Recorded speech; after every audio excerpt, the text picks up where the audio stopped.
tal? Qué bueno que ya nos acompañan aquí en Más Cultura. Hoy vamos a hablar de un tema que además de ser muy bonito es interesante, que es la tradición oral que hay en Veracruz y en varias otras regiones que le son aledañas y cómo es que son rescatadas, porque obviamente nosotros ya no estamos envueltos en nuestras tradiciones musicales ni en las leyendas de la misma manera que lo estábamos hace varias décadas o incluso cientos de años. Ahora nosotros conocemos esto gracias a la labor de terceros y nuestro invitado precisamente es uno de estos terceros. Su nombre es Honorio Robledo, es autor de varios cuentos y leyendas, bueno, por lo menos de materializarlas y de que nosotros la conozcamos a través de sus libros. Quédense con nosotros en Más Cultura.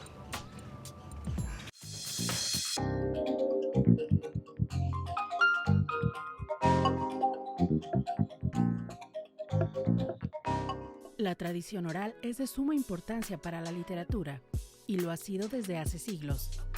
El trabajo que realizan aquellos que se dedican a recabar las historias, cuentos y leyendas de nuestro país es una herramienta para que, ahora que la oralidad ha quedado relegada frente a la literatura, podamos seguir compartiendo las historias que nos han acompañado desde tiempos ancestrales.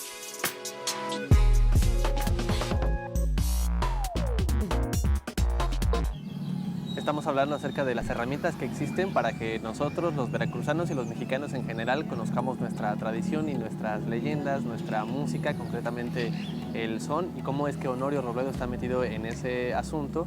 Y bueno, él de alguna manera resalta porque no solamente ha escrito varios libros, ha hecho varias ilustraciones que le dan forma a lo que nosotros solo conoceríamos a través de la oralidad, y en estos tiempos a través de la oralidad que hay en lugares ya mucho más remotos, más lejanos a la ciudad. Y él es una excepción porque muchos de sus libros, él trabaja con varias editoriales, no depende únicamente de los esfuerzos que se hacen en el gobierno a través del IBEC o de Bellas Artes, y sin embargo es una figura que resalta también en el número de publicaciones que lleva con este tipo de institutos, es decir, es un artista que vende bastante bien a pesar de que habla de una temática que en realidad no es tan popular entre los mexicanos.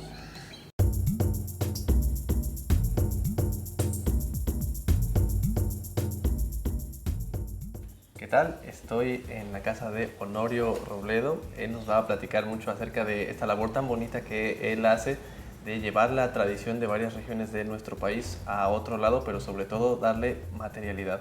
Honorio, bienvenido. ¿Qué tal? Hola, hola. Gracias por la invitación. ¿Cómo están? Bien, bien. Pues me gustaría mucho que me contaras acerca de la labor en sí, porque mucha gente lo podría ver como quizá algo académico y así pensar que lo que se trata es como de ir a lugares, hacer registros y recabar anécdotas, pero tú le das un sentido pues un poquito más relacionado a la vida en sí misma y cómo te gusta vivir que a la investigación en forma académica, pues, ¿no? Sí, sí, sí. Pues es toda una aventura que comenzó hace muchos años cuando yo vivía en Canadá y de pronto vi que yo no sabía mucho del son jarocho. Entonces volví y Humberto Aguirre Tinoco, que fue el fundador de Encuentro de Jaraneros, me llevó de la mano a recorrer la cuenca porque él hizo un libro y me llevó a conocer cada una de las gentes que todavía vivían, que habían colaborado para hacer sus páginas. Entonces, dentro de este esquema comencé a encontrar los cuenteros y los narradores y los lauderos y toda la gente que finalmente hace posible el gusto y las flores de la cultura jarocha. Entonces ahora, en ese esquema, he encontrado mucha gente muy valiosa que son depositarios de una gran tradición oral que hay en el Sotavento y que prácticamente, pues fuera de las regiones, no se conoce. Entonces yo he encontrado gente que me ha narrado los cuentos con muchísimo gusto y a partir de ellos pues yo hago mi trabajo de cuentero o de pintor y entonces va poco a poco acrecentándose y difundiéndose este aspecto pues que no es tan conocido como el son jarocho. Y bueno, o sea, ya tenemos una idea acerca de cómo se recabó la información para el son, pero también hay mucho, por ejemplo, de leyendas, de personajes de esta tradición oral. Y bueno, el hecho de ya fijarla, ¿no? Por ejemplo, en lo visual, Ajá. tiene que haber como cierta investigación de, bueno, Pedro Lira es así, pero si vas a otro lado también tiene su instrumento es así, su barba es así. Sí, sí, Entonces, sí. hay como muchas imágenes para reconciliar y volver una sola. ¿Este proceso es fácil, es difícil? Pues no es fácil ni difícil, es un proceso muy ameno, muy gustoso. Por ejemplo, Pedro Lira, que este es un libro que fue publicado y que es una versión agotada, narra las aventuras del más notable cazador del Sotavento. Entonces era un negro gigantesco, barbado, y entonces él tiene montones de aventuras en Tlacotalpan, en Cosamaloapan, en Tres Zapotes, en Santa Barranca. Resalta la figura de don Pedro Lira, que ya se extendió como el chismoso, ¿no? Cuando tú narras algo especial, que viste un marciano, cálmate Pedro Lira, te dice, ¿no? Entonces esta manera de narrar, en cada casa hay una versión, tienen una versión y en cada versión hay diferencias, y por otro lado hay montones de anécdotas. Yo pienso que he escuchado unas 50 versiones. Entonces yo conformé unas aventuras de Pedro Lira en base a los cuentos que me narraba Humberto Aguirre Tinoco, también doña Gela, la mamá de Ramón del requintista, también José Ángel Gutiérrez, el Güero Vega, todos ellos colaboraron para hacer uno de los cuentos, pienso que más bonitos que hay en el Sotavento, ¿no? Las aventuras de ese cazador que se la pasa nadando y hasta volando con patos en el cielo, ¿no? Yendo hasta Oaxaca y Yucatán y toda esta cosa. Entonces, esta manera de encontrar las aventuras y los cuentos, obviamente es un gozo porque estás en un fandango y la gente te está narrando un cuento, al mismo tiempo estás escuchando por ahí y al mismo tiempo te pasan unos tamales o una sopita de mariscos. Entonces siempre, no es un proceso de investigador que va del mundo académico a estar con su grabadora, sino es un proceso de gusto, de jaraneo, de fiesta y de fandango. Y me gustaría saber qué más hay en la bibliografía de Honorio Robledo acerca de esta tradición que es muy vasta y bueno, con la que en realidad nosotros llegamos a ella más que por vivirla como usted hace, más bien gracias a esta labor de materializarla. Sí. Pues hay otro libro que también fue publicado por Artes de México y que es el origen del son de la iguana. La iguana obviamente es un son de esta iguana, gea, que muchos dicen que es el son más africano. Entonces, ¿cómo comienza el son de la iguana? Pues cuando ella tiene un interés por comenzar a bailar en las tarimas que la gente deja abandonada, y como es así pues muy atrevida, pues echa a perder las tarimas y la gente se enoja y comienzan a hacer pues una búsqueda y una investigación para ver quién es el que maltrata las tarimas, hasta que finalmente la descubren, pero en ese descubrimiento la iguana se luce y a partir de su lucimiento nace el son de la iguana. Entonces, este es, digamos que es un cuento que también pertenece ahí. Mi cuento más reciente es el de El niño y la muerte. Y esto también fue un fandango ahí con los cojolites. Estaba platicando con el investigador Alfredo Delgado. Ya ves que ha hecho una labor muy importante sobre la cultura olmeca y ha hecho unos descubrimientos que han pues dado una dimensión diferente. Entonces él me contaba un episodio de su niñez, que cuando él era pequeño le dieron como regalo de cumpleaños de 8 años la tarea de ordeñar las vacas. Pero un día fue a una función y se quedó ahí hasta en la noche, y de pronto para regresar a su casa le dio miedo porque un camión en su transcurso de llevar madera traía a una maestra y unos niños y volcó, y ahí murieron la maestra y un niño. Entonces decían que la gente se aparecía en el vado. El niño de pronto cuando va caminando descubre que ahí estaba la muerte esperándolo. Entonces el niño echa a correr. Y claro, pues él tenía que cumplir la tarea de ordeñar las vacas, porque de ahí dependía la economía familiar, pero se acordó que su abuelo había dicho que cuando la muerte nos anda buscando, uno se tiene que desnudar y así la muerte no nos reconoce. Entonces el niño se quitó la ropa, comenzó a cruzar y ahí estaba la muerte esperándolo, pero no le hizo nada. Entonces cuando él voltea a ver la muerte, como por su curiosidad de niño, descubrió que lo que había tomado por la muerte era un costal de la azufrera. Y para colmo, ahí venía alguien para su casa y le pidió un aventón, pero la camioneta viró en redondo y se alejó, y de pronto se dio cuenta de que estaba desnudo. Y al otro día, cuando llegó a la escuela, efectivamente la comidilla del pueblo es que don Palemón, el carnicero más acaudalado de la comarca, la noche anterior no solamente había visto al fantasma del niño y a la maestra, sino había visto a la Llorona, a los changuanes, a los junchos y a todos los seres sobrenaturales que pueblan esa región de por sí rica en mitologías, ¿no? Entonces, lo más extraordinario es que este libro es un episodio real. Y Alfredo, ahora que apareció el libro, lo presentamos en Tlacotalpan, y la verdad es que es un libro que comienza a tener un gran revuelo. Yo estoy impulsándolo con todo lo que da, y Alfredo también, y pienso que de alguna manera es una aproximación a este tema que en muchos lugares es tabú, pero que nosotros gozamos así, esos cuentos de la muerte y del misterio, ¿no?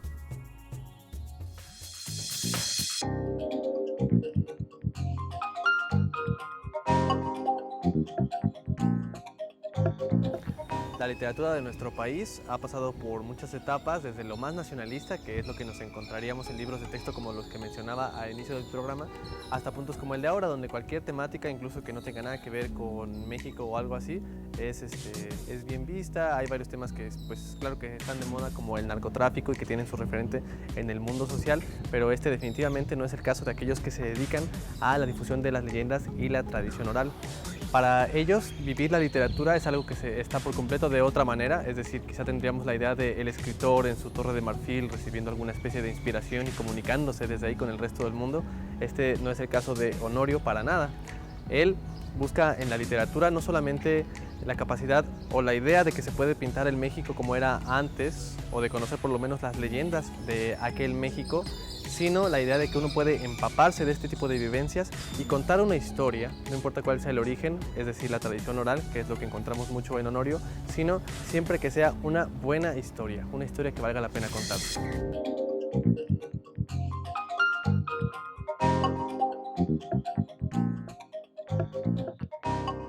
Escritor, editor y activista mexicano, Trino Maldonado. Considerado uno de los autores más notables de una nueva generación de narradores hispanoamericanos. Nació en la ciudad de Zacatecas el 19 de septiembre de 1977. Músico frustrado como él se considera, atribuye a la música la temática de su primer libro y novela. Como músico, desde 2012 es guitarrista de la banda de noise y avant-garde. Entre sus obras más importantes destacan el libro de cuentos Temas y Variaciones en 2002 y Metales Pesados en 2014, así como las novelas Viena Roja en 2005, Temporada de caza para el león negro en 2009 y Teoría de las catástrofes en 2012, esta última considerada uno de los libros más relevantes de su generación. Teoría de las catástrofes es su novela más compleja en muchos sentidos, estructuralmente, a nivel de lenguaje, por los distintos ámbitos que aborda desde el privado hasta el comunitario y el social. Sin embargo, no es en absoluto una novela polifónica sino personal, y puede decirse que es una novela política sin serlo. Sucede durante la insurgencia civil en Oaxaca en el año 2006, que comenzó con la huelga magisterial y que concluyó con la posterior represión de las fuerzas federales. Temporada de caza para el león negro fue una de las novelas finalistas del 26º Premio Herralde. Temas y Variaciones fue considerado uno de los mejores libros del año por el diario Reforma en 2003. En 2006, la revista colombiana Gato Pardo lo incluyó en una lista de los mejores escritores jóvenes de América Latina. Temporada de caza para el león negro fue una de las novelas finalistas del 26º Premio Herralde. Está incluido en las antologías Nuevas Voces de la Narrativa Mexicana, Novísimos Cuentos de la República Mexicana y El Futuro no es Nuestro. Como antologador y editor ha publicado Grandes Hits Volumen 1, Nueva Generación de Narradores Mexicanos de la editorial Almadía en 2008. Vivió e impartió talleres durante una temporada en la Normal Rural de Ayotzinapa a raíz de la desaparición de 43 estudiantes y acompañó el movimiento de familiares y normalistas. Es miembro del Sistema Nacional de Creadores de Arte de México desde el 2014.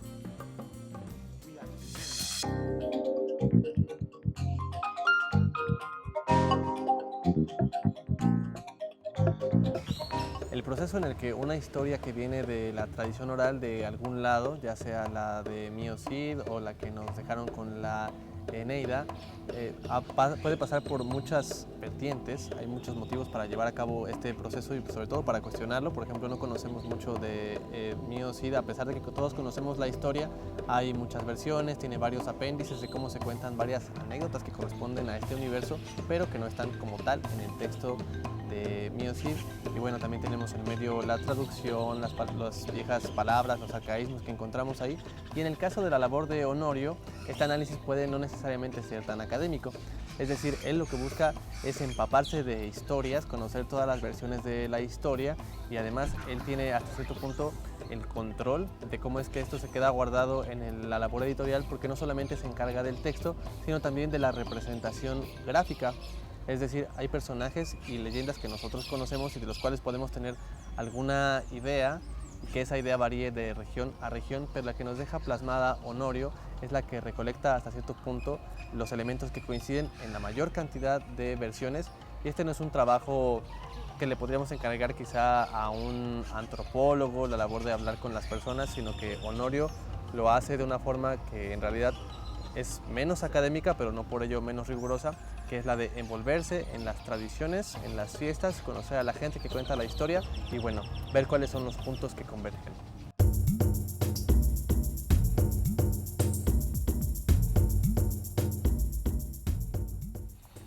Ahora me gustaría que nos contara acerca del papel a la hora de recopilar estos relatos, porque a usted le toca como hacer la versión escrita, pero también la ilustración. ¿Siempre es el caso? ¿Siempre juega los dos papeles? Sí, sí. De hecho, pienso que yo soy muy visual. Cuando alguien me está contando, digamos, un chiste de Pepito, entonces ahí pues yo estoy viendo así la escena, ¿no? Entonces cuando alguien me está narrando El niño de la muerte, desde el principio yo noté que había una historia bonita. Él me la narró así de otra manera, pero finalmente cuando vi que la historia ya estaba hecha, entonces yo lo que hago es sentarme a escribirla.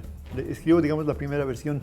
Y luego hay algo muy importante que sí les dejo como un consejo, así como de que lo escriban con letras de oro, es que yo antes de escribir un cuento definitivamente voy a las escuelas de mis hijos, de mis primos, y entonces en la escuela narro el cuento, la mayor cantidad de veces posible. Entonces digamos que el lunes a la hora del himno tengo 2 minutos para narrar este cuento y lo hago. Y luego en la escuela, en la primaria tengo 20 minutos, en la secundaria tengo media hora y en la universidad tengo 1 hora y media. Entonces el cuento lo estiro y lo aflojo y lo estiro como un acordeón hasta que el mismo cuento ya me da su territorio. O sea, eso sirve para delimitar cómo va contado el cuento. Sí, porque el cuento no es una cosa que pase de la cabeza a la literatura, porque eso es un cuento literario. Estos son cuentos de vida. Entonces yo pienso que la vida, en mi caso, la vida va hacia la literatura. Entonces, si no tengo esa manera de contar el cuento, después veo, al narrarlo, encuentro que hay nuevos caminos, nuevas cosas que se me quedaron. Pero ya como está el libro publicado, ya no tengo chance. Entonces, mi camino siempre es narrar el cuento. Una vez que el cuento está narrado, entonces ya lo escribo y después en el proceso voy viendo los segmentos importantes y comienzo más o menos a visualizar las ilustraciones.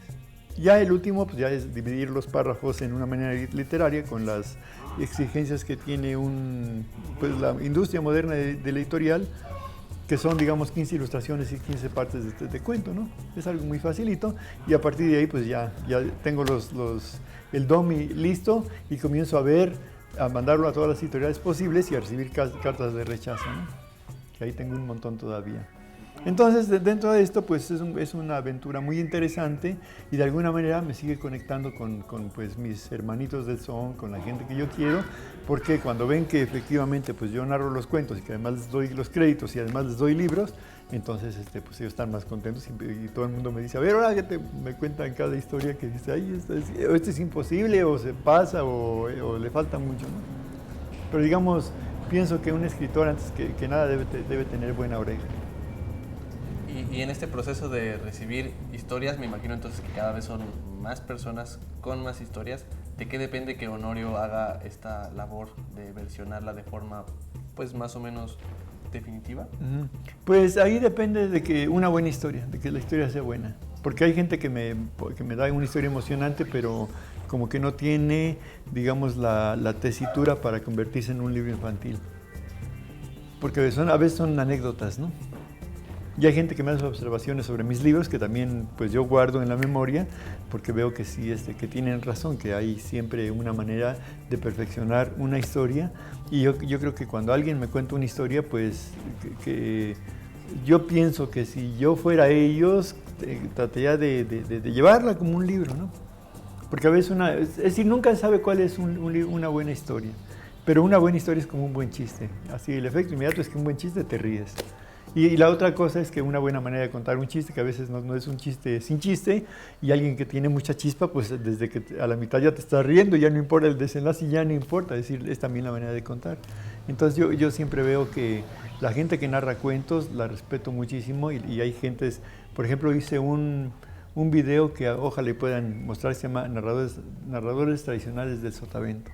Y ahí hay unos cuenteros que son magníficos. Yo digo, cuando yo crezca quiero ser como ellos, porque son verdaderamente divertidos y apabullantes en su manera de contar y con su dramatismo, su sabor. Como que pienso que hay ahí una gran beta. Muchas gracias, Honorio, por tu tiempo y también por la labor. Yo los invito a que se queden con nosotros aquí en Más Cultura. Yo los invito a todos los papás y a todos los tíos a que narren cuentos a los niños que tengan por ahí cerca. Es lo más importante. Gracias.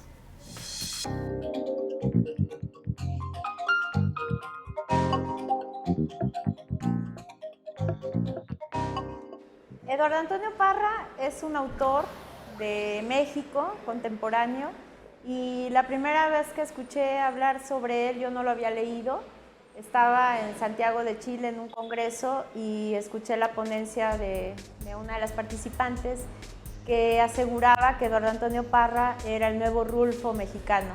Esto fue en el 2000 y desde que escuché eso dije, ¿cómo es posible que no lo he leído? Entonces busqué libros sobre él y el libro que encontré se titula, es un cuento largo que se llama Nadie los vio salir.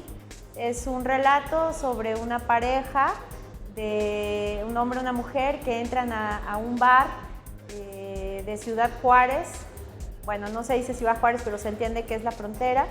Y tienen un evento fantástico ahí al irrumpir con todo el ambiente que hay en ese bar. Después tuve la fortuna de poder conocerlo en persona y de leer más sobre sus cuentos. Y debo decir que para mí es uno de los autores de cuento y narradores más importantes porque en cada uno de sus relatos sus personajes los lleva al límite y siempre va a haber una historia inolvidable que te desgarra, como una de las historias que me acuerdo perfecto, de Nomás no me quiten lo poquito que traigo, de un transvesti que es violentado por un par de policías en Monterrey. Entonces, Parra, sí, es mi cuentista favorito.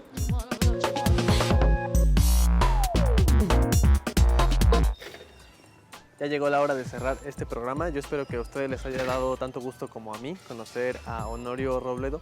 Y si ustedes quieren seguir su trabajo, pueden encontrar estos libros de los que ya nos habló, tanto en las sedes del Instituto Veracruzano de la Cultura. En la ciudad de Jalapa está la Galería de Arte Contemporáneo, en Jalapeños Ilustres, pero también lo encuentran en las sedes de Educal, en Jalapa, y bueno, en el estado la sede está en el Museo de Antropología, al interior. Ahí pueden preguntar por los trabajos que ellos tienen de Honorio Robledo. Esto fue Más Cultura, nosotros nos vemos la próxima.